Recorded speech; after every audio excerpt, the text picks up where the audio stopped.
Isso aqui é a apresentação do TP3 de mapeamento e exploração. A solução escolhida foi totalmente deliberativa, ela não tem nada de reativa nela. Ela simplesmente vai encontrar uma boa posição para explorar, vai planejar o caminho até ela e vai executar esse caminho. E isso é uma iteração dele, ele repete isso várias vezes para explorar o ambiente.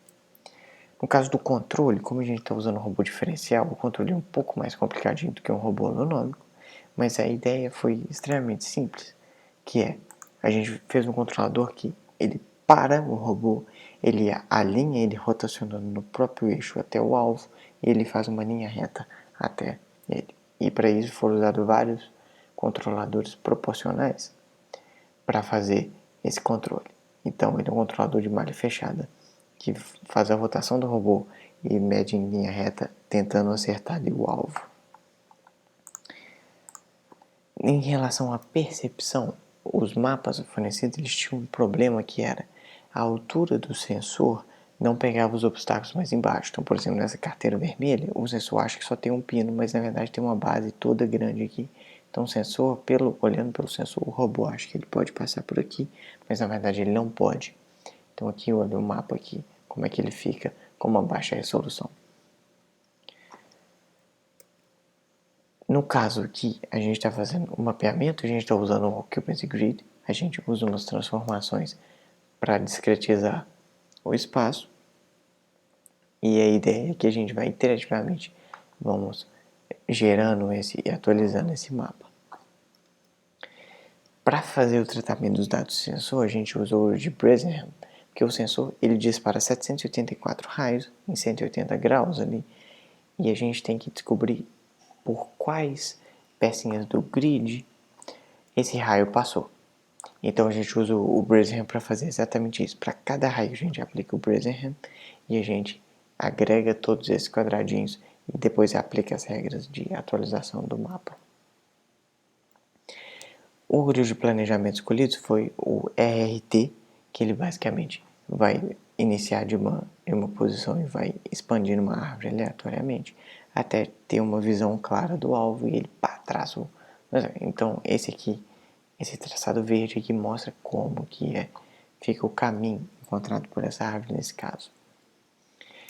A gente teve o desafio que foi como que a gente faz a verificação de marés. Então a gente vai ter um nó aqui e a gente vai gerar um novo nó aqui, por exemplo, a gente quer saber se esse nó até o novo nó, eles têm uma aresta válida.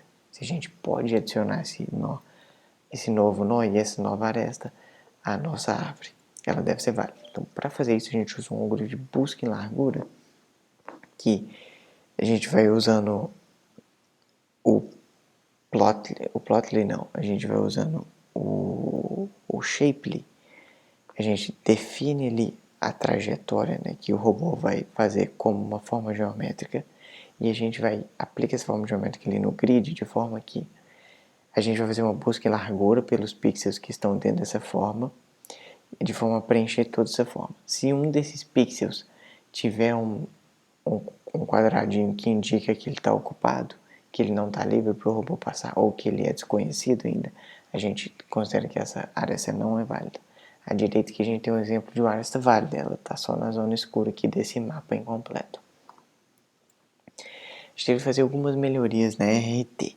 Então a primeira foi que o robô, quando ele iniciava aqui, ele ia explorando o mapa até que ele entrava dentro aqui, dessa parte aqui. Quando ele entra dentro dessa parte, ele não conseguia sair daqui. Então, uma das ideias foi reutilizar o caminho feito até agora. Então, se o robô usou um caminho e chegou aqui dentro, então ele consegue voltar por esse caminho para fora. Então, a gente inicializa a árvore usando todo o caminho que o robô fez até chegar nessa posição aqui. Note que isso deixa a árvore um pouco esparsa, assim, ela fica um pouco desconexa. Isso é porque a gente está usando o caminho já feito antes. Outra ideia também foi usar um step no intervalo uniforme. Assim. Então a gente faz uma amostragem do step. Ao invés de usar um step de valor 0.4 fixo, por exemplo, a gente faz de 0.2 até 0.6. Isso é importante porque o step está bem relacionado aí com a convergência do algoritmo. Para fazer a exploração, a gente usou esse algoritmo aí, que ele tem um artigo publicado que explica como aplicar esse algoritmo ele é baseado em fronteiras. Então, uma fronteira é onde a gente tem o espaço explorado e a gente está indo para o espaço não explorado. E ele tem que ser aberto. Então, a ideia, a fronteira aqui é uma sequência aqui de pixels cinzas que tem pelo menos um vizinho adjacente a eles que é preto. Ou seja, preto quer dizer que a gente consegue transitar por essa zona preta. E a zona cinza ela é desconhecida e a zona branca aqui são obstáculos conhecidos. Então a gente aplica esse algoritmo para extrair todas as fronteiras. E aqui é um exemplo de como são as fronteiras extraídas desse mapa aqui. Pode-se ver que elas pegam bem o lugar onde a gente quer ir. Então a ideia é a gente vai na direção das fronteiras para fazer a exploração. Então, a estratégia de exploração, a gente tenta selecionar as fronteiras mais promissoras. Note que aqui tem várias fronteiras aqui. E a gente quer a mais promissora. A gente usa um misto ali do tamanho da fronteira. Então, ao invés de explorar essa pequenininha aqui, vamos tentar explorar uma das grandes. E a distância do robô. A gente não quer ficar, tá de um lado do mapa, vai lá do outro para pegar uma boa fronteira. Aí depois tem que voltar lá atrás para pegar uma fronteira boa que tinha lá. A gente quer também usar a distância do robô para fazer isso. E aí no algoritmo a gente implementou algo que tenta balancear esse trade-off.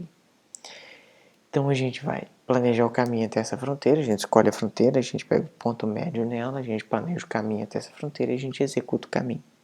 Tem um desafio aqui que é o ponto da fronteira, ele não é um ponto que pode ser acessado pelo robô no planejamento de caminhos, porque ele é desconhecido.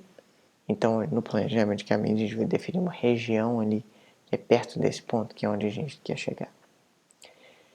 Na prática, a gente viu que essa estratégia de exploração, ela tinha tendência de repetir uma mesma fronteira. Tinha uma fronteira lá que, por erros ali no sensor, na hora de pegar uma coisa, ela nunca conseguia ser explorada direito.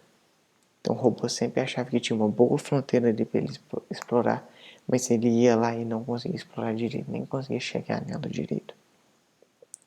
Então por isso a gente fez uma modificação que a gente vai filtrar os pontos já visitados. Se a gente já visitou essa fronteira, quer dizer que a gente já explorou ela bastante, não precisa de a gente explorar de novo. Então a gente usa uma abordagem probabilística para evitar que esse problema aconteça. Mas ela é probabilística, então às vezes ele acontece. Isso pode ser interessante para explorar zonas mal exploradas. Então aqui tem um exemplo aqui de como que foi o comportamento do robô na cena estática versus na cena dinâmica. Ambos começaram na mesma posição inicial, que é no canto superior esquerdo, e acabaram explorando ali.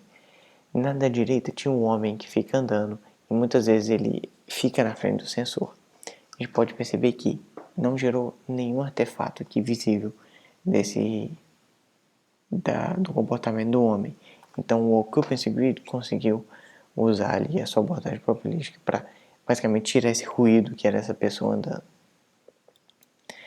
No caso aqui, a gente teve um problema nesse aqui, que é, a gente começava daqui, mas a gente nunca conseguia entrar dentro da sala.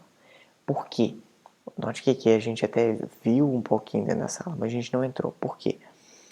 Por causa daquele problema da percepção. O robô, na hora de entrar ali, ele achava que ele podia passar aqui por dentro e ia de encontro à cadeira e ficava preso na cadeira sem conseguir passar para o outro lado. Então, esse é o nosso problema. Então, para tentar gerar o mapa total da sala, a gente fez a inicialização, a gente posição inicial do robô dentro da sala e tivemos sucesso com isso. A ideia, começando com ele dentro da sala, ele consegue sair de dentro da sala e explorar melhor os arredores. Então, o curioso aqui é que nessa solução aqui, essa aqui executando 15 iterações, aqui executando 30 iterações, nessa aqui o robô também ficou preso em um dos obstáculos, que foi esse aqui, porque ele é um obstáculo invisível.